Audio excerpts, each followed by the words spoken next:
Good morning class 7। कल हमने आपसे बताया था कि हिंदी समाप्त कर दी है और एक नया सब्जेक्ट है। वो नया सब्जेक्ट आपको अच्छी तरह मालूम है कौन पढ़ाता था, वो आज भी मैं पढ़ा रहा हूँ, सोशल स्टडीज। अभी तक को ये नहीं मालूम सोशल क्या है, स्टडी क्या है, तो अब जानकारी हो, फिर देखना तो बताना क्या कैसे रहा। तो सोशल मीन्स कहते सामाजिक और स्टडीज कहते अध्ययन। तो समाज के बारे में अध्ययन प्राप्त करना, और समाज के बारे में जो अध्ययन हम प्राप्त करते हैं वो अपनी किताब में 3 रूप में प्राप्त होता है। पहला है जियोग्राफी, भूगोल, दूसरा है हिस्ट्री, इतिहास, और तीसरा है सिविक्स, नागरिक शास्त्र। तो हम इसी ज्योग्राफी के अंतर्गत चलते हैं, तो हम पहले चैप्टर की तरफ जाते हैं। लेसन नंबर 1, आवर इन्वायरमेंट, हमारा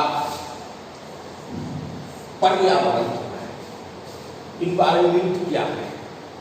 अब इसके बारे में जानकारी रखेंगे। पहला चैप्टर है हमारा आवर इन्वायरमेंट। हम कह सकते हैं we live on earth in different type of surroundings. हम जिस पृथ्वी पर रहते हैं वो हम अब उसके चारों तरफ चीज़ों को देखते हैं। तो कहीं टावर दिखाई देते, कहीं बिल्डिंग दिखाई देती, कभी कुछ दिखाई देता है। तो केवल हम जहाँ रहते हैं वहीं तो देख पाएंगे, और नीचे चले जाए और भी जगह देख सकते हो। तो these surrounding needs our environment. इन सभी चीजों को अगर हमने मिला लिया तो ये इन्वायरमेंट हमारा बना दिया। इसमें क्या करते हैं हम? ईट, हम खाते भी हैं, ब्रीथ, सांस भी ले रहे हैं, ग्रो, बढ़ते रहे हैं, रिप्रोड्यूस ऑन देयर बर्थ, अपनी संतानों को उत्पन्न करते अपने जैसे, एंड डाई, और समाप्ति भी हो जाती है। तो इसका मतलब हमें इस इन्वायरमेंट में ही आना होगा। तो इसे देखते हैं, इस सप्लीमेंट बी में देख लीजिए कि जन्म भी हो रही है, शादी विवाह भी हो रहे हैं, बूढ़े भी हो गए और खत्म भी हो गए। तुझे कहाँ है? सब नहीं गए।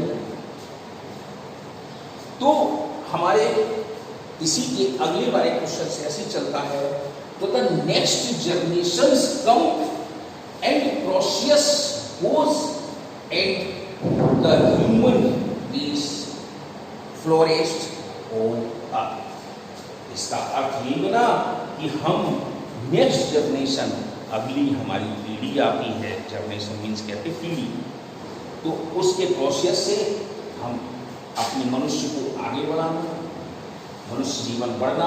पिछली साल आप क्लास 6 में पढ़ रहे थे, आज वो शायद हो गए, क्योंकि 1 साल आपकी बढ़ भी तो गई। तो ऐसे ही हमारे आगे इस पर्यावरण में देखते हैं। तो इन्वायरमेंट टर्म क्या है? पहला क्वेश्चन होता है इन्वायरमेंट है। तो the term environment refer to all external condition in which the organism lives. Environment term उसको कहा गया है जिसमें हमारे एक्सटर्नल, बाहर की कंडीशन, उसकी दशाओं के बारे में जानकारी रखते हैं, या हमारे जो सजीव जीव प्राणी होते हैं ऑर्गेनिज्म, और भी जीव रहते हैं, एक मनुष्य नहीं रहता है, क्यों? जानवर ही हमारे संग रहते हैं। आपको तो मालूम ही है, अति सूक्ष्म चले जाओ, अभी तो एक और चल रहा वायरस, तो वो भी रहता हमारे संग। तो मतलब ये नहीं है कि हमारे साथ ना रहते हैं, हम उसी ब्रह्मांड में रह रहे हैं। अब बात चलती आगे, ये शब्द आया कहां से? तो ये शब्द आया फ्रेंच वर्ड, फ्रेंच मतलब भाषा से। उसका था इन्वायर, इन्वायर, यानी कि वहां से शब्द उठाया गया, तो इंडिया में कर दिया उसको इन्वायरमेंट। अब आप इसको देखते हैं कि ये इन्वायरमेंट क्या है, कैसे हुआ, इसके बारे में आप इसके अध्ययन कर सकते हैं। अगर क्लास होता तो मैं पूरा इसके बारे में वर्णन करता, लेकिन अब शॉर्ट टाइम में काम भी करना है और हमें आपको बताना भी है इस चीज़ के बारे में। तो ये हमारे दो प्रकार के होते हैं नेचुरल इन्वायरमेंट और ह्यूमन मेड इन्वायरमेंट। एक तो प्रकृति, ये नेचुरल, कभी वर्षा, कभी बादल, कभी भूकंप, ये सब क्या है, ये नेचुरल है। और दूसरा है मनुष्य के द्वारा बनाया हुआ इन्वायरमेंट। तो मतलब दो प्रकार की इन्वायरमेंट होती है। तो आज हम उसके नेचुरल इन्वायरमेंट की थोड़े से हिस्से के बारे में बात कर रहे हैं। नेचुरल इन्वायरमेंट क्या है, तो हम देखते हैं इसमें द इमीडिएट नेचुरल सराउंडिंग। अचानक कोई घटना घट गई हमारे प्रकृति में, भूकंप आ गया, अचानक हो गया, और the condition in which living being, जहां पर हम रहते हैं उसकी दशा के बारे में क्या घटना घटी, exist and develop their characters, उसकी जो भी जीवन चक्र बना वो है सब हमारा मेक ए नेचुरल इन्वायरमेंट, प्रकृति का पर्यावरण बना। अब इस ये भी दो भागों में बढ़ता है, बायोटिक और एबायोटिक।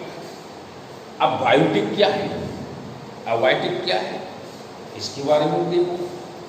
बायोटिक में पहले तो इस चीज को देखो क्या आते हैं। तो बायोटिक में हम एनिमल्स को रखते हैं, प्लांट्स को रखते हैं, माइक्रो ऑर्गेनिज्म, इतने सूक्ष्म जीवों को रखते हैं जो अपनी नेकेड आई से नहीं भी देख सकते, उनको भी रखते हैं। तो इस बायोटिक में डेफिनेशन में जाते हैं तो environment includes all living things. इस इन्वायरमेंट में सभी जीव रहते हैं इन एन इकोसिस्टम। अब देखो आ गया इकोसिस्टम। अब biotic components include the animal, the plants and their micro organism. अब दूसरा है हमारे पास एबायोटिक। एबायोटिक में क्या होते हैं इसके बारे में भी जानेंगे। एबायोटिक में हमारे पास शायद पढ़ा हुआ पहले आपने कि इस पृथ्वी पर लेयर पाई जाती है, लिथोस्फीयर, बायोस्फीयर, हाइड्रोस्फीयर, आयनोस्फीयर। तो इन लेयरों के बारे में जानकारी है। तो ये है क्या चीज, तो द रेफर्स यानी एबायोटिक सब चल रहा है, तो the refers to all non living thing. वहां तो लिविंग थिंग था, यहां पर नॉन लिविंग थिंग, वहां सजीव यहां निर्जीव। अब things in an ecosystem, ecosystem के अंतर्गत हमारी नॉन लिविंग थिंग पाई जाती है, सच एज जैसे कि जमीन, लैंड, एयर, वाटर, ये सब क्या है, ये सब नेचुरल क्लाइमेट इसमें चला गया। हमने आपको क्या बोला था, ये भी एक जीव है। ऐसी बात नहीं है कि हम लोग केवल जीवन के बारे में अपना अध्ययन करें। तभी पहले सब बोला था ज्योग्राफी, मतलब समाज में होने वाली घटनाओं के बारे में भी हम जानकारी करेंगे। तो अब हमने देखा इसमें बायोटिक में तो जीव पड़े, लिविंग थिंग्स, जिसमें एनिमल वगैरह सब पड़े। अब इसमें एबायोटिक में हम पढ़ रहे हैं लैंड, एयर एंड वाटर के बारे में। तो जमीन में भी अब हमारे रहने का स्थान क्या क्या होता है वो भी देखें। तो the land on which we live, the land, ध्यान रखना, the land on which we live is not a man made things. जिस जमीन पर हम रहते हैं ये किसी मनुष्य ने नहीं बनाई है, नेचुरल ने बनाई, बट लेकिन it has been created through a natural processes. आ गया कि नेचुरल प्रोसेसेस।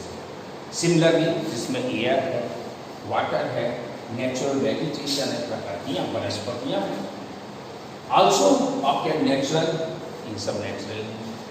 तो अब इसमें हमारे पास है लिथोस्फीयर।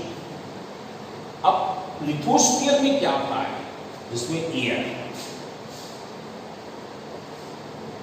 एटमॉस्फेयर है वाटर, जो हमारे वायुमंडल में चलता। तो lithosphere while air and water indicate atmosphere and hydrosphere representing to the plants and animal are the major part of biosphere। तो बायोस्फीयर के हिस्सा हो गए हमारे अधिकांश की प्लांट्स और वाटर। तो कल हम इसके आगे के बारे में और पढ़ाएंगे, इसके पार्ट्स, लिथोस्फीयर क्या होता है, बायोस्फीयर क्या होता है, एटमॉस्फेयर क्या होता है। तो आज हमने केवल आपको इसी चीज के बारे में पढ़ा। कल आप इस किताब में पढ़ना और देखना।